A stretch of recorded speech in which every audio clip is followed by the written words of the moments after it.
Welcome our YouTube channel GS with आंसू। दोस्तों, आज जो एग्ज़ाम हुई है बिहार प्रधानाध्यापक की, उसके प्रश्नों और उत्तर को इस वीडियो में देखने वाले हैं। जो लोग एग्ज़ाम दिए थे वो लोग अपना आंसर मिला लें। तो चलिए दोस्तों शुरू करते हैं। पहला प्रश्न पूछा गया था, बांटो और छोड़ो का नारा किसने दिया था? तो दोस्तों, बांटो और छोड़ो का नारा दिया गया था मोहम्मद अली जिन्ना के द्वारा। अगला प्रश्न है, सविनय अवज्ञा आंदोलन प्रारंभ करने का निर्णय लिया गया था?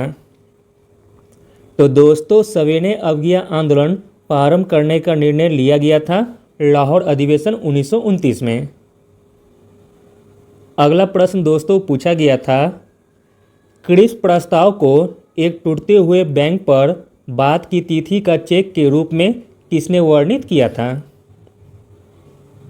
तो दोस्तों, क्रिस प्रस्ताव को एक टूटते हुए बैंक पर बाद की तिथि का चेक के रूप में वर्णित किया था महात्मा गांधी ने। अगला प्रश्न पूछा गया था, भारतीय राष्ट्रीय कांग्रेस की प्रथम महिला अध्यक्ष कौन बनी थी? तो दोस्तों, भारतीय राष्ट्रीय कांग्रेस की प्रथम महिला अध्यक्ष बनी थी एनी बेसेंट। और इसी क्वेश्चन में अगर भारतीय लगा रहता तो उसका आंसर होता सरोजिनी नायडू।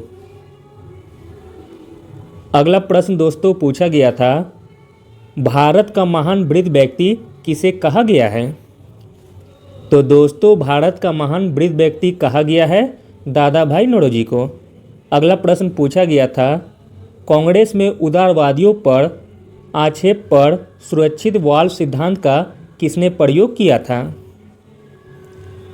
तो दोस्तों, सुरक्षित वाल्व सिद्धांत का प्रयोग किया गया था लाला लाजपत राय के द्वारा। अगला प्रश्न दोस्तों पूछा गया था, किसकी अध्यक्षता के अंतर्गत मार्च 1940 में रामगढ़ में भारतीय राष्ट्रीय कांग्रेस का 53वां अधिवेशन हुआ था?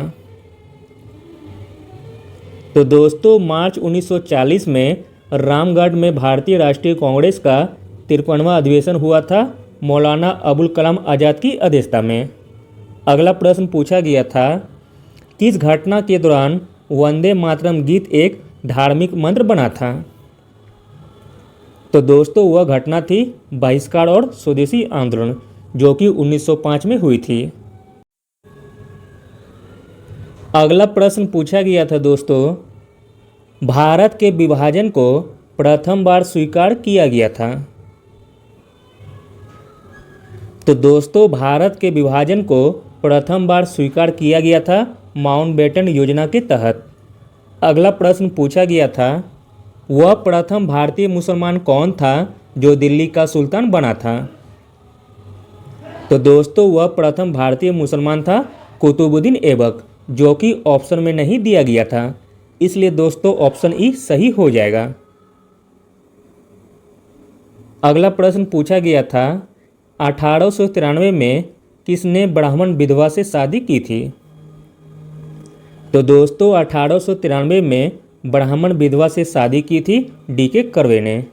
अगला प्रश्न पूछा गया था, महान मुगल सम्राटों में से जैसे बाबर से औरंगजेब तक 2 सम्राट राजपूत राजकुमारियों से पैदा हुए थे, वे कौन थे? तो दोस्तों, वे थे जहांगीर और शाहजहां। अगला प्रश्न दोस्तों पूछा गया था, 1530 में दक्षिण बिहार का वास्तविक शासक कौन बना था? तो दोस्तों, 1530 में दक्षिण बिहार का वास्तविक शासक बना था दरिया खान नुहानी, जो कि दोस्तों ऑप्शन में नहीं दिया गया था, इसलिए दोस्तों ऑप्शन नंबर ई सही हो जाएगा। अगला प्रश्न पूछा गया था, किस अधिनियम ने इंग्लैंड में होने वाली वार्षिक परीक्षा के माध्यम से सिविल सेवकों की नियुक्ति को अनुमत किया था? तो दोस्तों, वह अधिनियम था 1853 का चार्टर अधिनियम। अगला प्रश्न पूछा गया था, वर्ष 2021 में कागज रहित बजट पेश करने वाला पहला राज्य कौन सा है? तो दोस्तों, वर्ष 2021 में कागज रहित बजट पेश करने वाला पहला राज्य बना था उत्तर प्रदेश। अगला प्रश्न पूछा गया था दोस्तों, दिल्ली स्पोर्ट्स यूनिवर्सिटी का प्रथम कुलपति किसको नियुक्त किया गया है? तो दोस्तों दिल्ली स्पोर्ट्स यूनिवर्सिटी का प्रथम कुलपति नियुक्त किया गया है कर्णम मल्लेश्वरी जी को।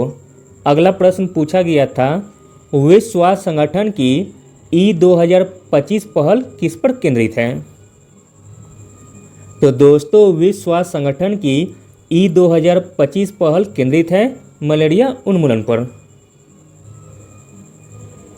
अगला प्रश्न दोस्तों पूछा गया था करंट से, FIAF पुरस्कार देने के लिए फिल्म आर्काइव्स की अंतर्राष्ट्रीय फेडरेशन द्वारा चुना गया है।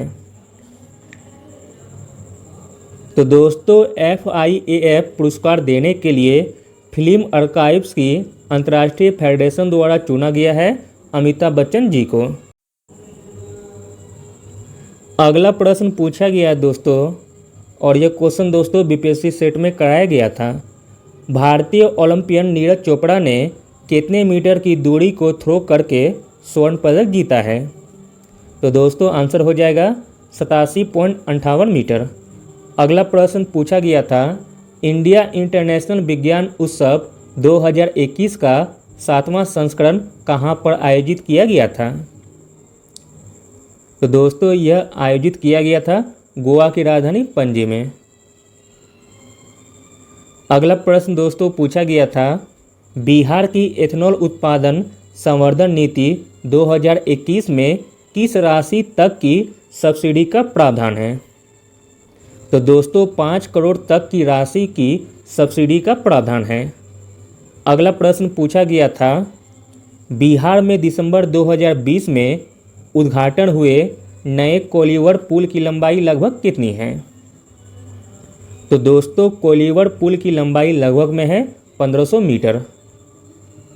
अगला प्रश्न दोस्तों पूछा गया था, नवंबर 2020 में हुई G20 की आभासी बैठक मेजबानी किसके द्वारा की गई थी? तो दोस्तों G20 की 2020 में मेजबानी की थी सऊदी अरब की राजधानी रियाद में। अगला प्रश्न दोस्तों पूछा गया था, हाल ही में किन दो देशों ने अंतर्राष्ट्रीय चंद्र अनुसंधान केंद्र पर कार्य करने की योजना बनाई है? तो दोस्तों वह दो देश है चीन तथा रूस। अगला प्रश्न पूछा गया था, भारतीय संविधान का कौन सा अनुच्छेद प्राथमिक स्तर पर मातृभाषा में शिक्षा की सुविधा से संबंधित है? तो दोस्तों यह अनुच्छेद है अनुच्छेद 350 का क में। यह भी क्वेश्चन दोस्तों कराया गया था सेट में। अगला प्रश्न पूछा गया था, पुस्तक द लाइफ डिवाइन किसके द्वारा लिखी गई थी? तो दोस्तों द लाइफ डिवाइन लिखी गई थी अरविंद घोष के द्वारा। अगला प्रश्न पूछा गया था, बच्चों के किस आयु वर्ग के लिए शिक्षा का अधिकार अधिनियम मौलिक अधिकार है? तो दोस्तों वह आयु वर्ग है 6 से 14 साल तक। यह भी क्वेश्चन कराया गया था।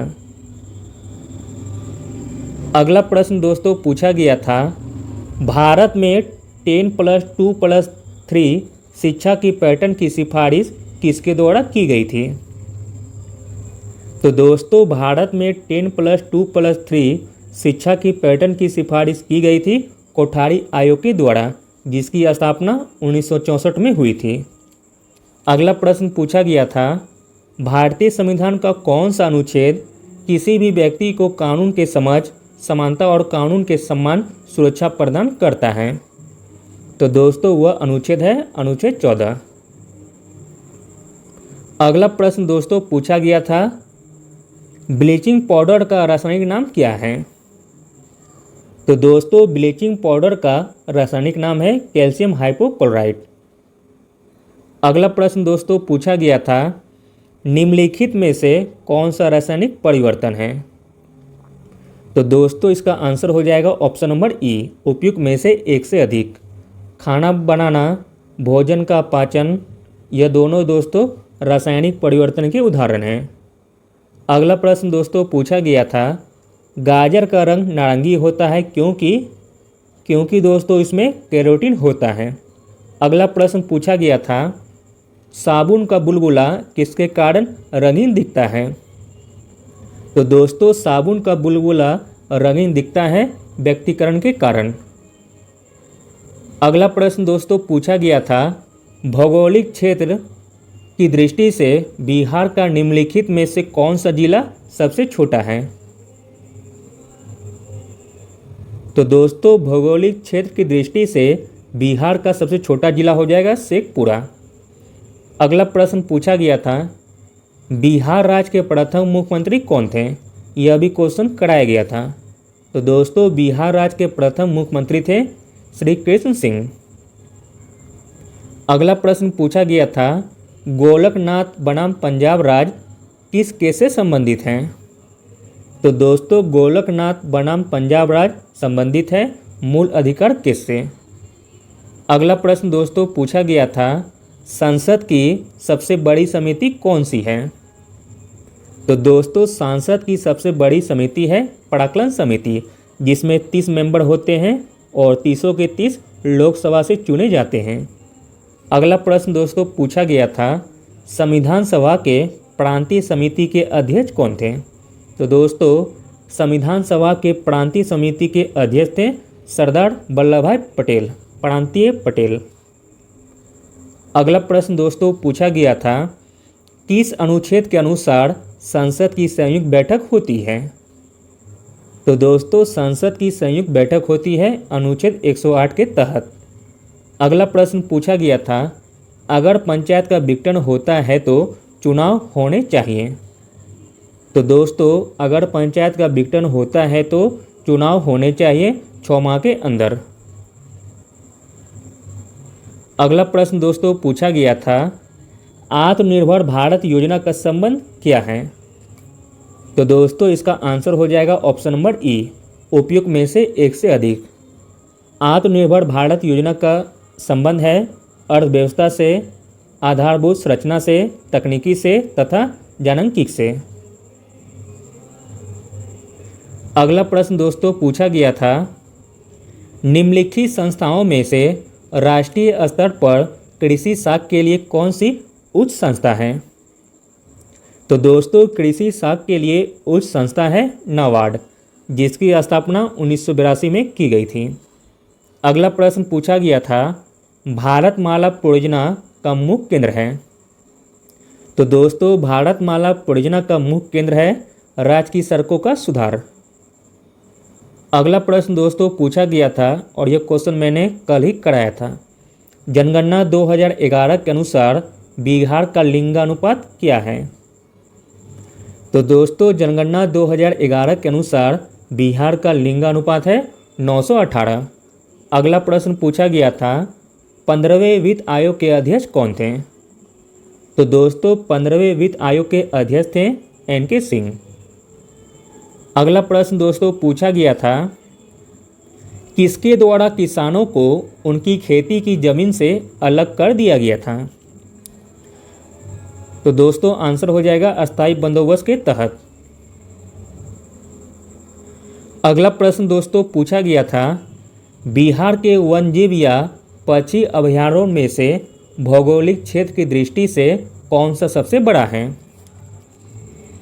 तो दोस्तों वह अभयारण्य का नाम है कैमूर वन्यजीव अभयारण्य, जिसका क्षेत्रफल है 1785। अगला प्रश्न दोस्तों पूछा गया था, किसके द्वारा 3 प्रसिद्ध बंदरगाह सोपारा, काम्बे और बड़ौच को गुप्त साम्राज्य में मिलाया गया था। तो दोस्तों इसका आंसर हो जाता चंद्रगुप्त विक्रमादित्य। अगला प्रश्न दोस्तों पूछा गया था और यह क्वेश्चन दोस्तों मैंने टेलीग्राम चैनल पर कराया था कुछ दिन पहले, कौन सा हार्मोन मानव शरीर में रक्त, कैल्शियम और फास्फेट को नियंत्रित करता है। तो दोस्तों वह हार्मोन है पैराथाइड हार्मोन। अगला प्रश्न दोस्तों पूछा गया था, औद्योगिक नीति संकल्प 1948 ने प्रस्तावित किया। तो दोस्तों औद्योगिक नीति संकल्प 1948 ने प्रस्तावित किया मिश्रित अर्थव्यवस्था को। Thank you. इसका नेक्स्ट पार्ट जल्द ही अपलोड कर दिया जाएगा।